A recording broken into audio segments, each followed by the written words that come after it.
Buongiorno e bentrovati cari fratelli e sorelle. Siamo giunti a venerdì 16 dicembre.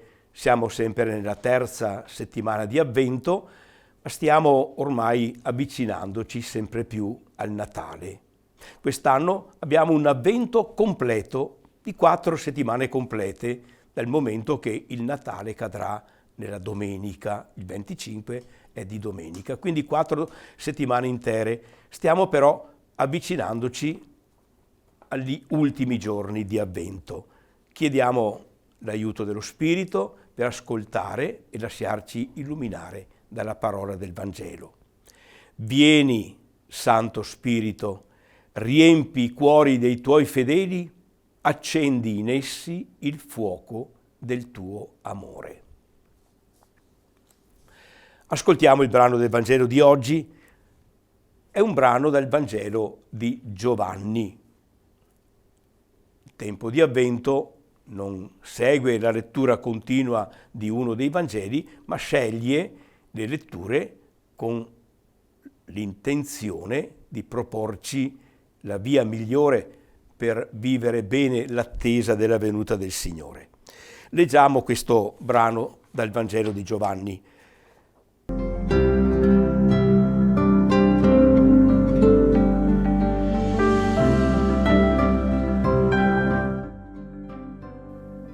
In quel tempo Gesù disse ai Giudei: voi avete inviato dei messaggeri a Giovanni Battista ed egli ha dato testimonianza alla verità.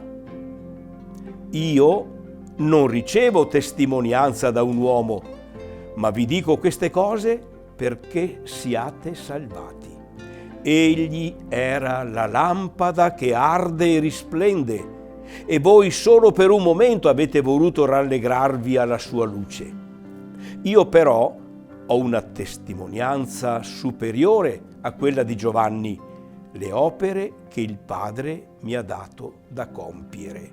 Quelle stesse opere che io sto facendo testimoniano di me che il Padre mi ha mandato. Ancora una volta la liturgia di questa terza settimana di Avvento fa riferimento alla figura di Giovanni Battista per aiutarci a vivere bene l'attesa della venuta del Signore Gesù. Anche oggi il riferimento a Giovanni Battista lo troviamo nelle parole di Gesù. Parole che sono di rimprovero che egli rivolge ai giudei. Presumibilmente si tratta dei notabili del popolo ebraico. Siamo al capitolo 5 del Vangelo di Giovanni, un capitolo pieno di tensioni e di relazioni polemiche fra Gesù e i capi religiosi di Israele. Voi, dice Gesù, non vi siete preparati nel modo dovuto alla venuta del Messia. Non avete preso sul serio la testimonianza di Giovanni Battista. Giovanni vi indirizzava verso colui che veniva dopo di lui. Voi invece vi siete limitati, dice Gesù, a rallegrarvi per un momento alla luce che proveniva da lui, lampada che ardeva e risplendeva. Ma non avete portato frutti di conversione e non vi siete lasciati convincere neppure dalle opere che io compio, opere che il Padre stesso mi ha dato da compiere. È un pericolo che minaccia anche noi, se ci pensiamo. Spesso questo pericolo ci impedisce di accogliere il Signore che viene nella nostra vita. E qual è questo pericolo? È il pericolo di prendere i doni e le grazie di Dio, la nostra vita, la nostra salute, il tempo che noi viviamo e abbiamo, di cui disponiamo, le relazioni che viviamo, tutte cose buone, tutti i doni del Signore, prenderle come occasioni di godimento momentaneo, senza comprendere, senza corrispondere alla loro finalità, senza cioè riconoscere e accogliere tutte queste realtà come un dono che ci apre all'amore riconoscente verso il Padre e alla condivisione fraterna verso gli altri. Nella tensione, certo, verso la vita eterna. E purtroppo molto spesso capita proprio così. Noi viviamo le cose che riempiono la nostra vita, di cui disponiamo come cose scontate, come cose nostre.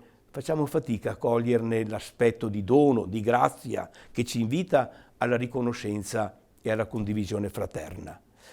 Ed è un atteggiamento, dice Gesù, che non vi predispone alla venuta del Signore, certo, perché siete chiusi e incapaci di guardare in alto, di alzare gli occhi, di avvertire la novità che il Signore vi vuol portare. Preghiamo allora con la liturgia: ci preceda e ci accompagni sempre la tua grazia, Dio Onnipotente. La venuta del tuo unico Figlio, che attendiamo con intenso desiderio, ci ottenga la salvezza nella vita presente e in quella futura. A patto, cioè, che noi sappiamo accoglierla e sappiamo viverla con riconoscenza e con movimento e disponibilità interiore.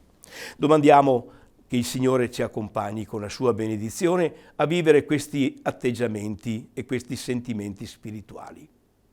Il Signore sia sopra di te per proteggerti, davanti a te per guidarti, dietro di te per custodirti, accanto a te per accompagnarti, dentro di te per benedirti. Nel nome del Padre, del Figlio e dello Spirito Santo. Amen. Buona giornata a tutti e arrivederci a domani.